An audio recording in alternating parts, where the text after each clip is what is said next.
It's December 20th, 1987.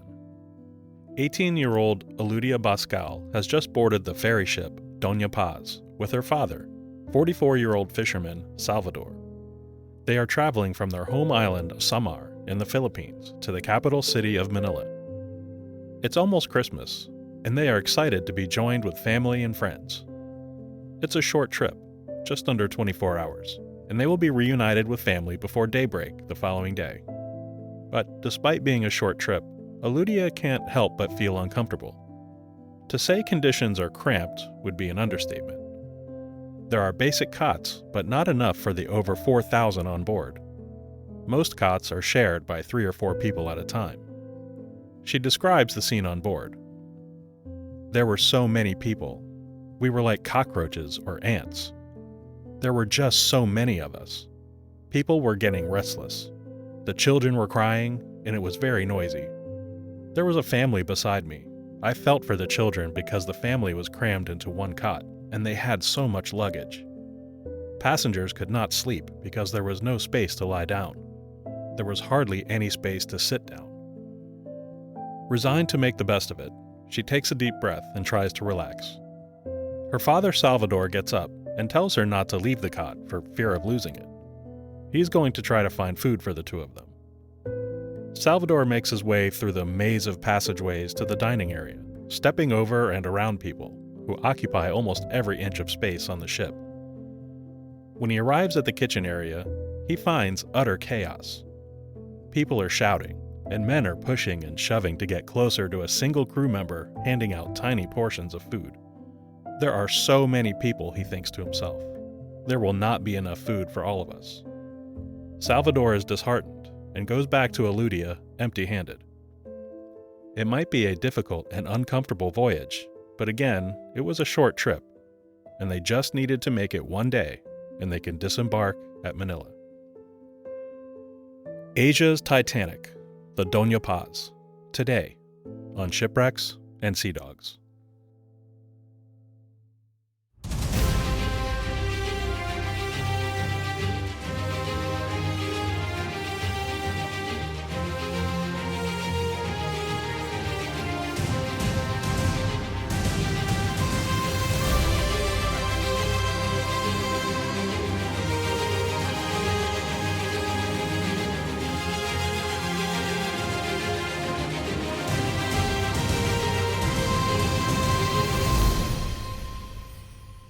Hello and welcome to Shipwrecks and Sea Dogs, tales of mishaps, misfortune, and misadventures. I'm Rich Napolitano, your host. Today we're going to discuss the worst peacetime maritime disaster in history, often called Asia's Titanic. The Doña Paz started out not in the Philippines, but in Japan. Built in 1963 by Onomichi Zosen in Kobe, Japan. The steel-hulled vessel was originally an oil tanker for the Ryukyu Kaiun Company of Japan, with a listed capacity of 608 passengers and 60 crew. Originally named Himayori Maru, she was 93 meters long, 13.6 meters wide, and can reach speeds up to 18 knots. In 1975, the ship was sold to Sulpicio Lines of Cebu City, Philippines, and converted into a passenger ferry.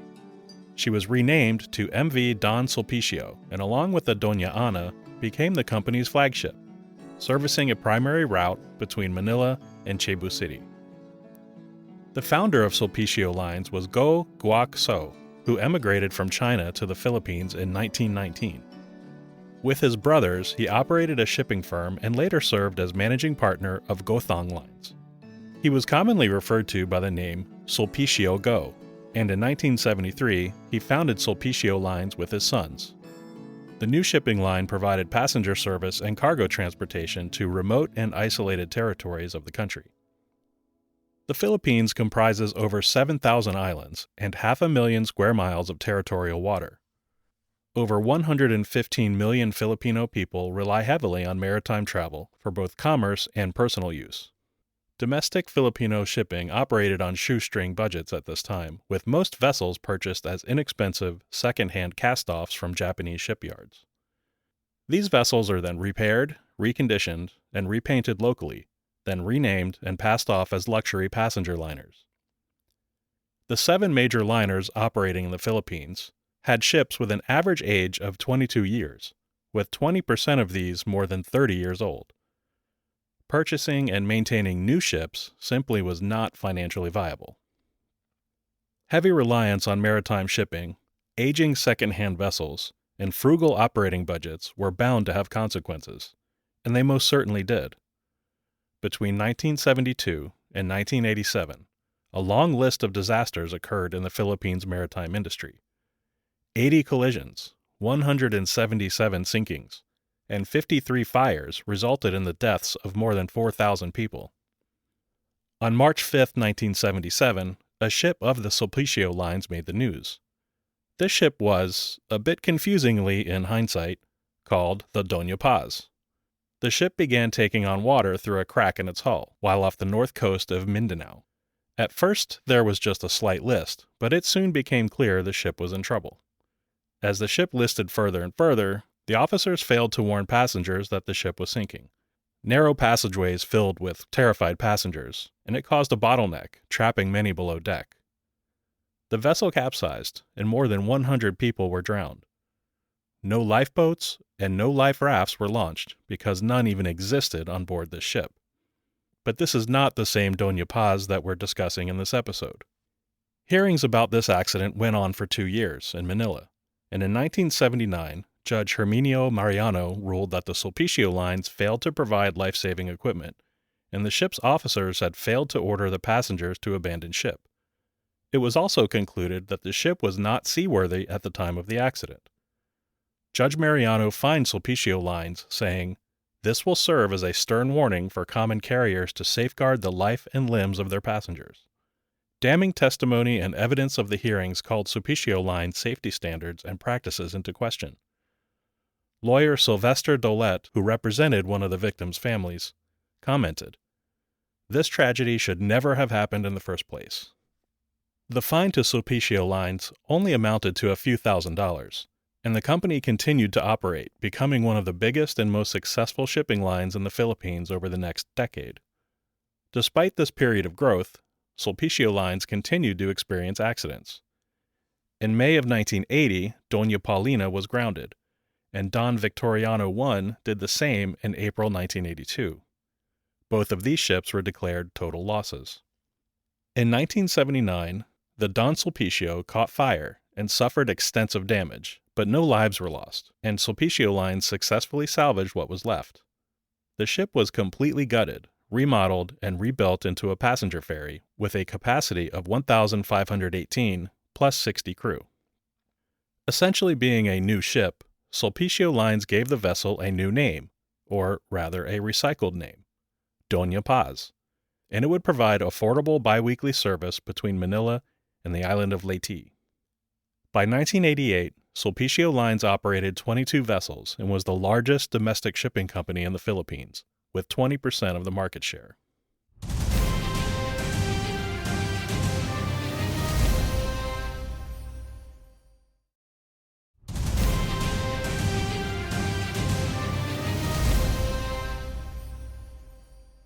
On December 20th, 1987, hundreds of people crowded on board the Doña Paz for a 24-hour voyage from the island of Leyte to Manila, the capital of the Philippines. Just 5 days before Christmas, many families from Leyte and other areas of the southern Philippines were eager to be reunited with their families for the holidays. 675 people boarded at the port of Tacloban, Leyte, and a large number of unticketed passengers also rushed aboard shortly before departing. Passenger Pedro Sarima later recalled, "They didn't count all the passengers because the crowd just got too big. At first they asked for your ticket before they let you on board the ship, but later on, anyone could just get on." At 6:30 a.m., the Doña Paz weighed anchor and departed, with Captain Eusebio Nazareno in command. According to official records, radio communication was made with the port as it was departing. However, Doña Paz had no working radio on board, so this would have been impossible.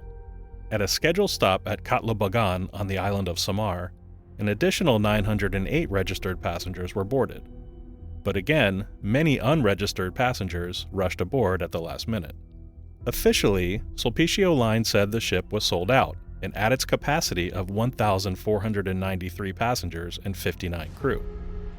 Over 1,000 uncounted children are estimated to have boarded, and many more people squeezed in and purchased discounted illegal fares from crew members once on board. It is impossible to say for sure how many were on board, but with the help of eyewitness testimony, it is estimated that at least 4,000 people boarded the Doña Paz.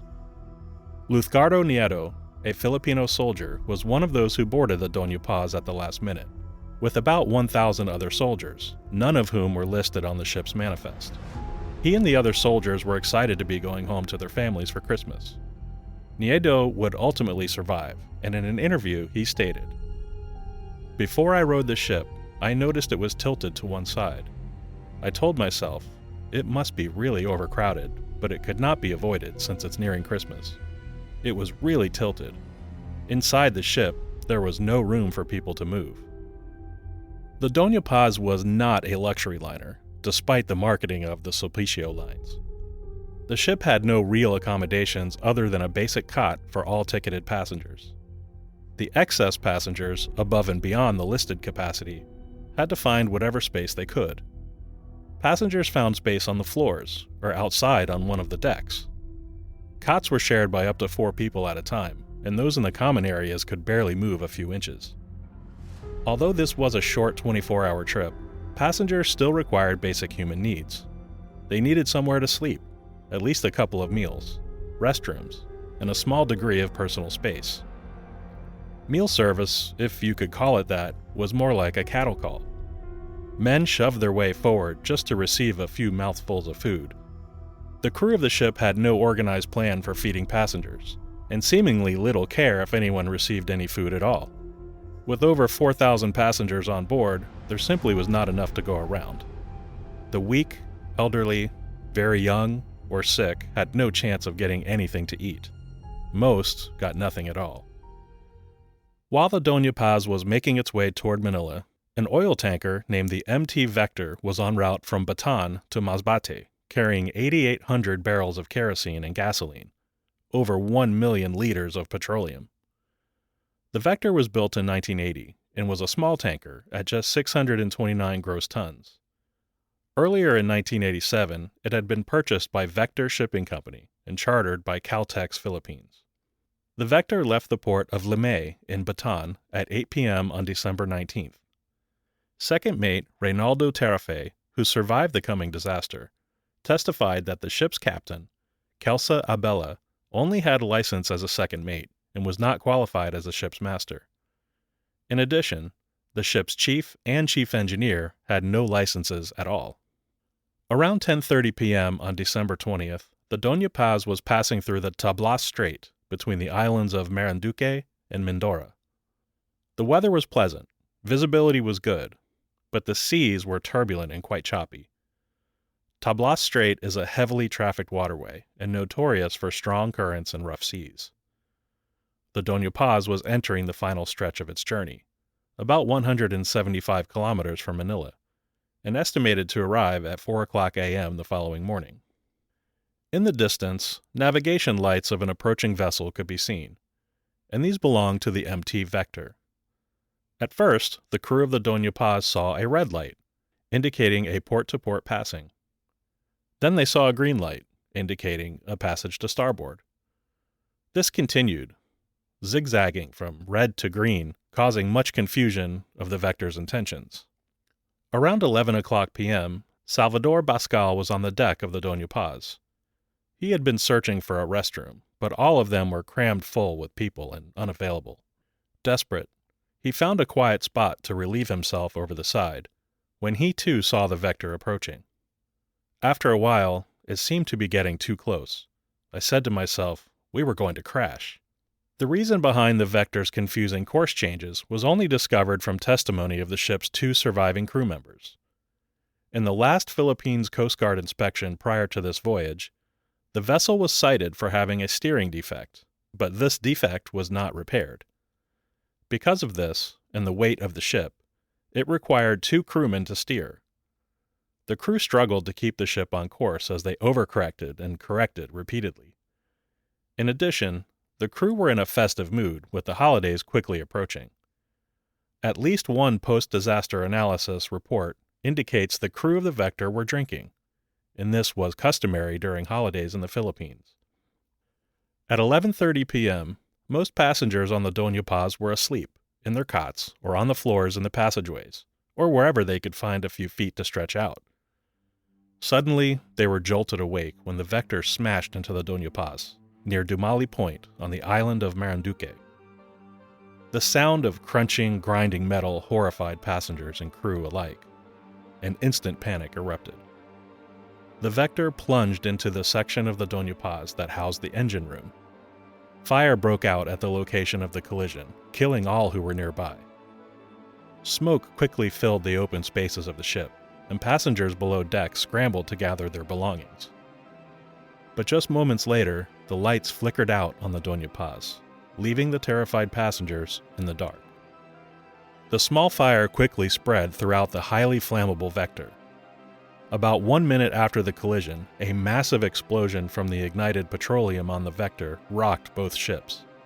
Flames shot through the passageways of the Doña Paz, instantly killing many who were caught unaware below decks. Survivor Paquito Osabel later described his experience. "I went to a window to see what happened, and I saw the sea in flames.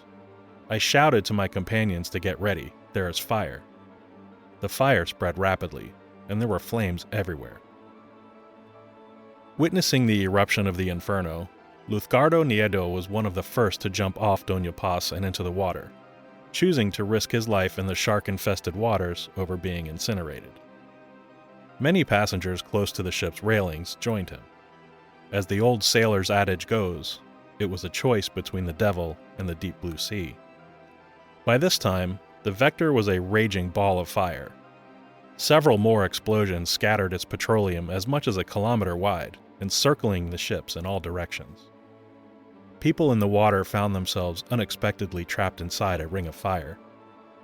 The able-bodied attempted to dive down and swim past the flames, but each time they surfaced, their faces, arms, and torsos were badly burned.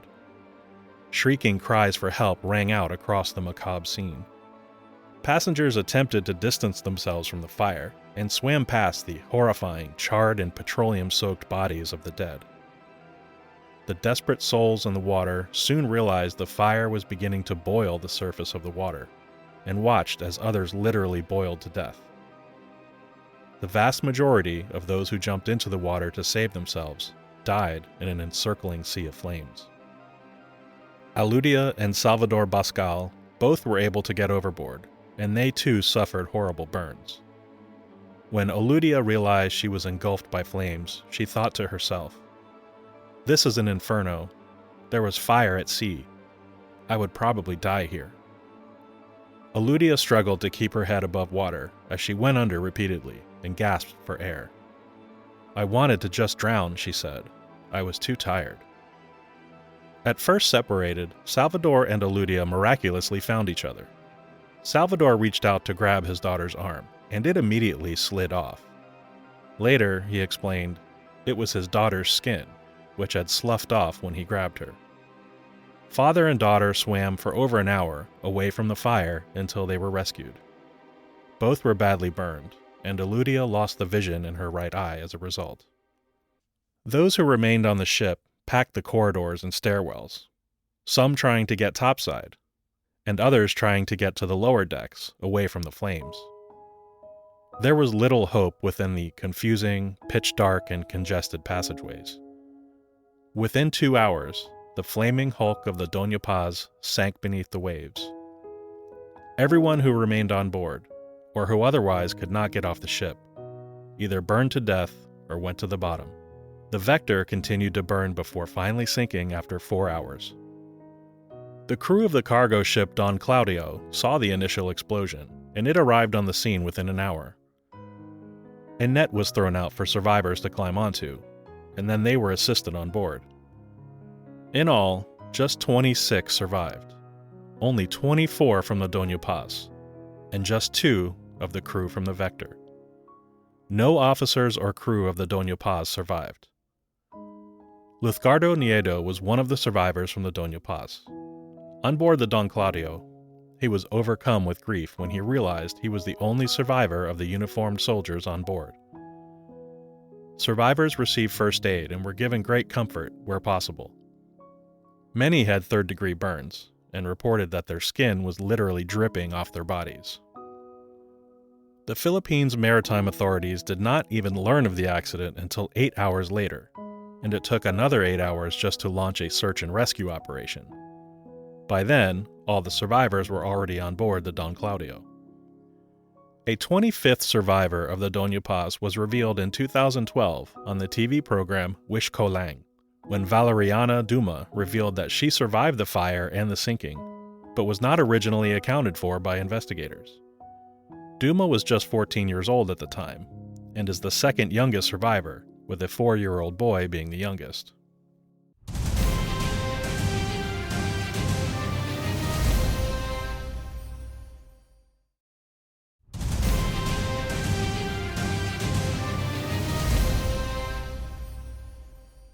Witness testimony from survivors claimed the crew of the Doña Paz did absolutely nothing to aid or guide the passengers. No lifeboats were launched, no instructions were given, and no life vests were distributed. In fact, all of the life vests were still locked away when the ship went down. Nieto said in a later interview, "The lights aboard had gone out minutes after the collision. There were not any life vests to be found anywhere on Doña Paz, and the crewmen were running around in panic with the other passengers. None of the crew gave any orders or made any attempt to organize the passengers." Many other survivors repeated this damning evidence regarding the crew's behavior. The Board of Marine Inquiry of the Philippines investigated the accident, along with the Philippines Coast Guard, and through testimony of survivors, they concluded the following. 2 people had to steer the wheel of the Vector because of the ship's weight, which made them go in a zigzag motion towards Doña Paz. This in turn may have confused the crew members aboard Doña Paz. The tanker was undermanned, and the crew included an underqualified chief and chief engineer, who did not have licenses at all. It was possible that there was no lookout to have noticed the impeding collision. And the Vector had sailed without certification of inspection, which was required for vessels to be considered seaworthy. Ultimately, it was found that the Vector was at fault, and its owner, Don Francisco Soriano, and the Vector Shipping Company were liable. The question that many have asked about this disaster is, why didn't the Doña Paz maneuver out of harm's way? In the documentary Asia's Titanic, maritime safety expert Commodore Benjamin Mata explained that neither ship was traveling very fast. Doña Paz was traveling at 18 miles per hour, and the Vector at just 5 miles per hour. There were also 11 square miles of ocean surrounding the ships, so that provided plenty of room to maneuver.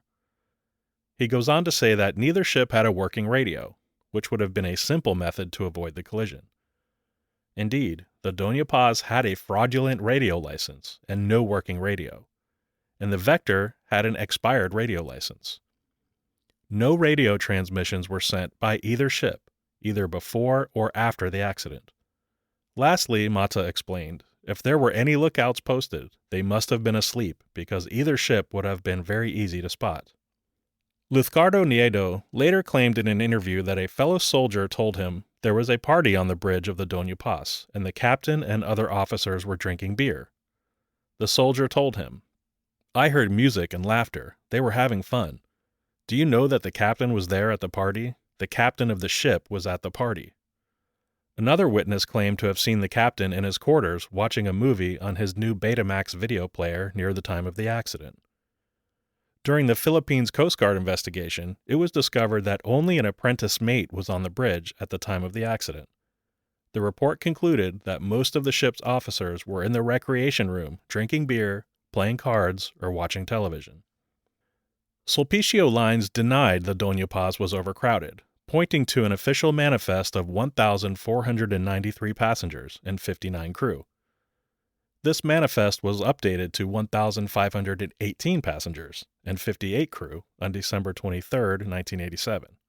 But an anonymous official at Sulpicio Lines told the United Press International that it was common practice for illegal, cheaper tickets to be sold to passengers once on board, and these are never recorded on the manifest, nor are children under 4 years old.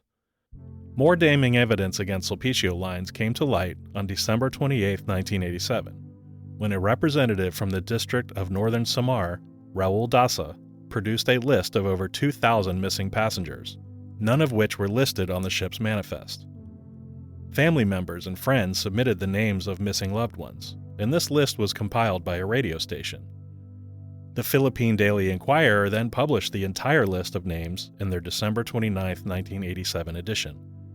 After examining all evidence and testimony, the government of the Philippines established the final combined death toll at 4,385, but just over 200 bodies were ever recovered from the Doña Paz and MT Vector. At the end of the investigation into the accident, the families of victims on the official manifest were awarded $3,500 each. Those who were not on the official manifest received nothing. None of the families received any compensation until March of 2017, almost 30 years after the accident. The experience was a life-changing event for Luzgardo Nieto, saying, "I don't want to ride a ship ever again. I won't, even if it's for free." While the incident was a black eye for Sulpicio Lines, they received no official blame or fines. However, a string of incidents plagued the company over the coming decades. In 1988, just a year after the Doña Paz, the Doña Marilyn was caught in a typhoon, killing 389. In 1998, the Princess of the Orient capsized in a typhoon, killing 150. 814 were lost in 2008 when yet another typhoon sank the Princess of the Stars. Counting the Doña Paz, Sulpicio Lines was involved in the deaths of over 5,000 passengers over a span of 20 years. In an attempt at a marketing makeover and perhaps a change of fortunes, Sulpicio Lines officially changed its name to Philippine Span Asia Carrier Corporation. As of 2015, the company was stripped of its license to carry passengers and is limited to carrying only certain categories of cargo. The Filipino press often has referred to the company as nuisance lines or suspicious lines. A memorial honoring the victims of Doña Paz is located at Pieta Park in Catbalogan, and the park serves as a public space for families and friends of the victims. The wreck of the Doña Paz was located in April of 2019 by the RV Petrel, and video footage of the wreck was published later that year. The Doña Paz is shown to be laying upright in 1,600 feet of water. The Vector was also found, 7,200 feet away. Both vessels are in surprisingly good condition. The Doña Paz remains the worst maritime peacetime disaster in history and is referred to as Asia's Titanic. That's going to do it for the Doña Paz episode. Thank you so much for listening. Shipwrecks and Sea Dogs is written, edited, and produced by me, Rich Napolitano. You can follow Shipwrecks and Sea Dogs on social media at ShipwrecksPod or on the web at shipwrecksandseadogs.com. If you'd like to support the show, you can make a one-time donation at buymeacoffee.com/shipwreckspod or by subscribing to Into History at intohistory.com/shipwreckspod. Subscriptions to Into History will get you ad-free access, bonus episodes, access to many other great history podcasts, and a private Discord community. Original theme music is by Sean Siegfried. You can follow Sean Siegfried on YouTube at Sean Secret or on his website at seansiegfried.com. Please join me again next time, and until then, don't forget to wear your life jackets.